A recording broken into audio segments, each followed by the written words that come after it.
This is Adolf Hitler by Eileen Hayes, Chapter 9, Twilight of the Reich. Just think, 3 years ago, Hitler had Europe under his command from the Volga to Atlantic. Now he's sitting in a hole under the ground.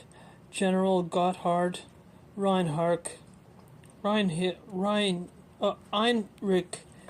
March 1945. Sorry for that. I didn't know all of a sudden it was gonna take a turn.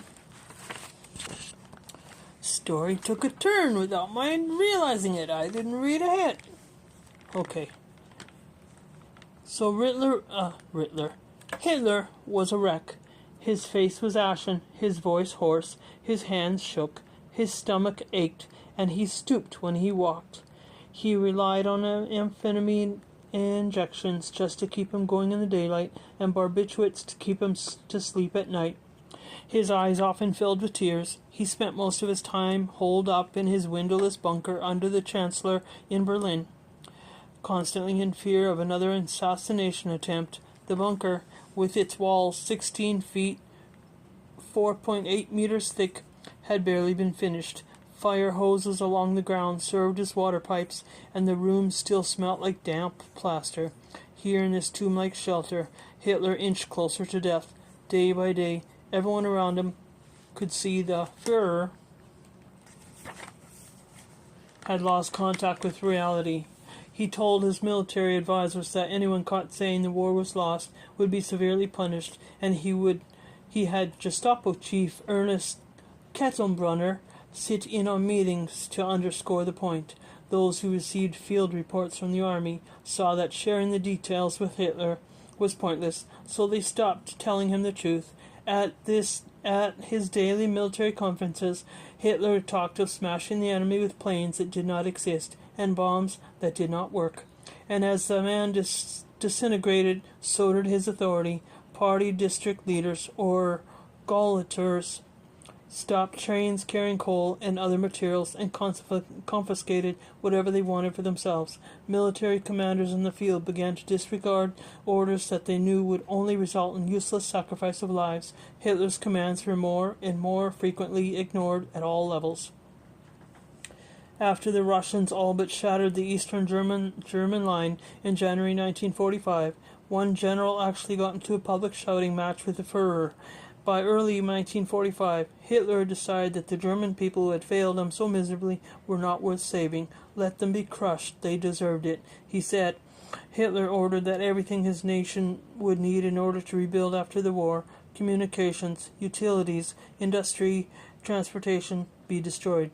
There should be nothing left of Germany but a desert. Albert Speer, Hitler's armaments minister and one of his closest aides, traveled the country trying to countermand this scorched earth order. Some party loyalists tried to carry out the Führer's decree, but defiance was everywhere. Even Hitler's oldest cronies could no longer hold his respect. He berated Göring in front of the military chiefs during situation conferences, blaming him for the Luftwaffe's inability to turn the war around. Himmler also fell from favor. He assumed command of an army group in the east, taking all the impossible job of stopping the Russian advance. When he inevitably failed, Hitler became abusive with him too. The Allies closed in. Meanwhile, in February 1945, the Allies, Big Three, Stalin, Churchill, and Roosevelt, had their last wartime conference at Yalta in the Soviet Union. A secret plan for the post-war occupation of Germany by the three powers had been drawn up in November 1944. Now these leaders decided that France should also be a partner in occupying Germany and Berlin. At the meeting's end, the Allies repeated their demand for unconditional surrender. Hitler and his advisors had waited and hoped for the alliance among Germany's enemies to fall apart. The Yalta communique made it clear that this was not going to happen. The political front against Germany was still solid. In the spring of 1945, the Allies bombed Germany's industrial areas relentlessly. Day after day, waves of bombers roared over Berlin.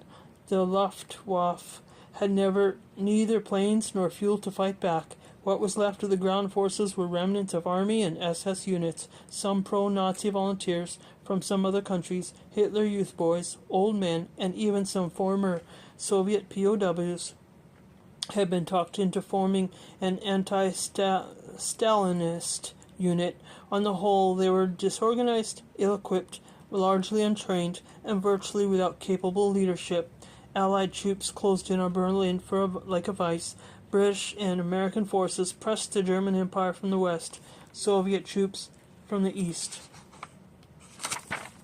Party bureaucrats packed their belongings and families into cars and fled onto the clogged roads leading out of the capital. Anglo-American troops met scattered resistance, but in town after town they found residents hanging out white flags, sheets, or whatever fabric they could find to signal the surrender. In some villages, the residents begged German soldiers to stay out of their towns. They didn't want any pointless fighting now. The Eastern Front was another matter. After the terrible war of annihilation the Germans had waged against the Soviet Union, the Soviets were bent on revenge. Terrified refugees poured into Berlin, bringing stories of murder, rape, looting, and wild drunken orgies. Many tried to commit suicide to escape the torture they feared from the Soviets. The Allies, barreling toward Berlin, now began stumbling into the evidence of Nazi genocide.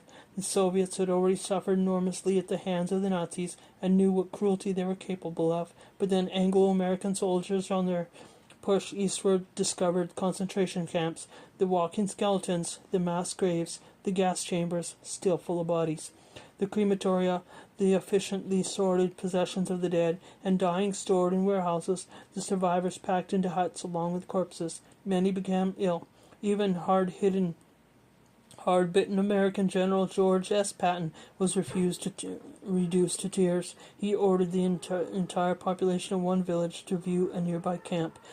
General Dwight D. Eisenhower, the Allied commander, toured one of the liberated camps, seeing what the man who caused so much misery never saw for himself.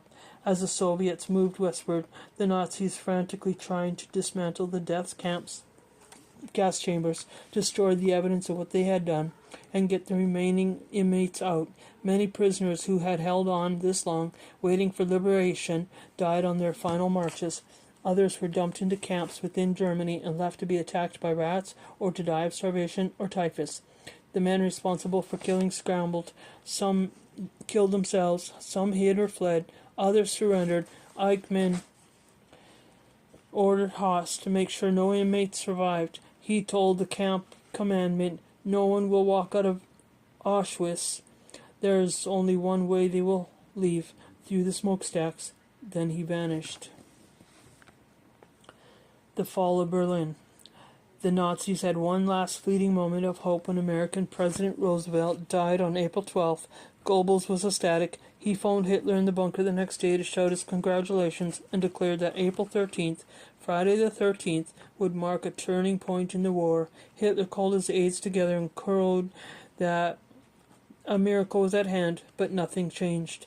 On April 16th, 1945, the Battle of Berlin began. Flares lighted the pre-dawn sky as the Soviets opened the greatest bombardment the Eastern Front had seen. Hitler declared the city to be a fortress, but impregnable defenses existed only in his imagination. Old men whose uniforms consisted of armbands sewn on jacket sleeves tried to dig trenches with hand tools. A grim joke went, "It will take the Reds at least 2 hours and 15 minutes to break through." 2 hours laughing their heads off and 15 minutes smashing the barricades. Within a week, the fighting reached the streets of the city. Hitler had decided to kill himself rather than to survive to be captured. Eva Braun would join him, he said, and he would kill his dog, Blondie. By this time, Hitler seemed a very old man. His feet dragged when he walked, and he trembled more than ever. The uniform he had always kept immaculate now often carried the evidence of spilled food, and he had to use a rubber stamp to sign his name. On April 20th, as he had every year, Hitler gathered his party and military leaders to mark his birthday. This year, as the Führer turned 56, it was hardly a celebration. He received a group of Hitler youth boys and gave them a last pep talk, speaking softly and patting a couple. He pinned medals on some. Then the young men were dispatched to be slaughtered by the enemy in the name of Hitler's lost cause. The Allies had another way of honoring the Führer on his birthday. They engulfed Berlin in 5 hours of air raids that day. Over the next 10 days, what remained of Hitler's world crumbled. When Göring, who had fled, heard that Hitler had a breakdown, he sent a quick message asking for Hitler's agreement that he, Göring, should take over. He was promptly arrested for treason. Himmler, meanwhile, had been making secret peace overtures to the West Allies. When Hitler got word of his betrayal, he ordered Himmler arrested too. Further, he learned that Mussolini had been caught and executed. With the end in sight, Hitler focused on details and formalities. He went through piles of documents, selecting some to be burnt. He made a little ceremony of handing out small containers of poison to the staff members left in the bunker. He left instructions for his body to be burned beyond recognition and had a will drawn up. Eva Braun had shown up at the bunker unexpectedly some days earlier, and now he made his long-standing relationship with her legitimate. On April 29th, as plaster fell from the bunker walls with each artillery shell's crash outside, Hitler married Braun, calling her the woman who, after many years of true friendship, came to this city to share my fate. Later, he dictated one last testament, his version of events. He asserted, "It is untrue that I or anybody else in Germany wanted war in 1939, and as always, he blamed Jews for everything. Centuries may pass, but out of the ruins of our cities and cultural monuments, hatred will again rise against the people who will ultimately be responsible for our misery, international Jewry and its accomplices." The next day, Hitler and his new wife said their goodbyes and retired to the suite. She took a fatal dose of poison, and the Führer shot himself in the head. Their bodies were taken into the Chancellery garden, soaked with gasoline, and burnt. Goebbels had remained in the bunker with his wife and 6 children. After Hitler's death, Goebbels and his wife poisoned their children, then committed suicide. On May 7, 1945, Admiral Karl Dönitz, whom Hitler had named to succeed him, surrendered unconditionally to the Allies. The 1,000-year Reich was over. End of 9.